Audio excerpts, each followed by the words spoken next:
Hello mga person! So for today's video, for today's ganap, ang mga kaganapang ito ay kadugsong pa nga kahapon. Pagkatapos namin ipahiring test si Baby Ellery ay dumiretso na kami dito sa SM City Calamba. Para naman bago kami magbiyahe pa uwi ay nakakain muna kami. Lalo na at breastfeeding mama ako, hindi ako pwedeng malipasan ng gutom. Kawawa naman si baby, baka kabagin kapag walang madede sa akin. At eto na nga mga person, dito namin napagdesisyonan kumain dito sa may Bonchon dahil gusto nga daw ng Daddy Gerson nyo yung chicken dito. Habang na-order nga ako ng kakainin namin ay naupo na ang mag-aama dito. Halos wala na nga kasing mapwestuhan dahil punong-puno nga dito ngayon dahil nga lunchtime. Naka-order na nga pala ako mga person at maya-maya lang dumating na rin ang aming mga kakainin. Inabot na rin talaga kami ng gutom kaya kumain na muna kami dito dahil hindi kami nakapag-almusar. Ako naman ay nag-Milo lamang. Ito na nga pala yung mga in-order ko. Good for 3 persons, yung may chapchae at may chicken na 6 pieces. Umorder na rin ako ng 3 extra rice para tagi-isa kami ng isa pang extra rice. At eto nga mga person, kumain na ako at kinalong ko na nga lang to si baby. Diyos ko, nakatingin nga sa akin. Parang gusto niya na rin kumain. Kaya lang baby, hindi pa po pwede. Sayang nga at wala pa rin kaming stroller ni baby. Yung gusto ko nga kasing stroller para sa kanya ay parating out of stock.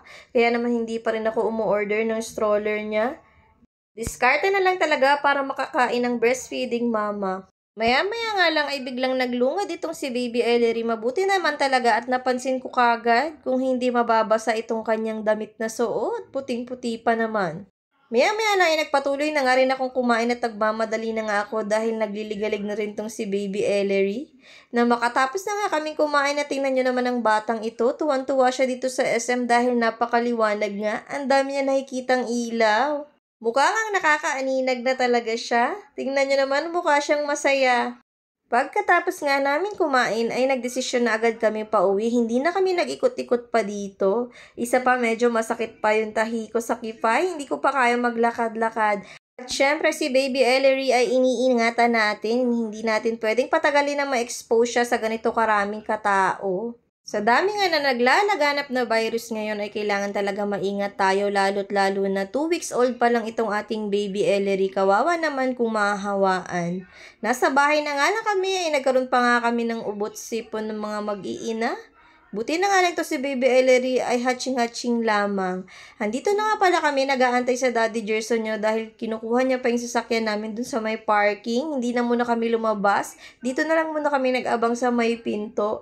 At maya-maya lang, ayan dyan na nga agad ang Daddy Gerson nyo. Sakto nga at nagmumuryot na itong ating Baby Ellery. Gusto nang magdede sa mommy. So hanggang dito na lamang muna mga person. Thank you for watching Mommy Nika Mini Vlog.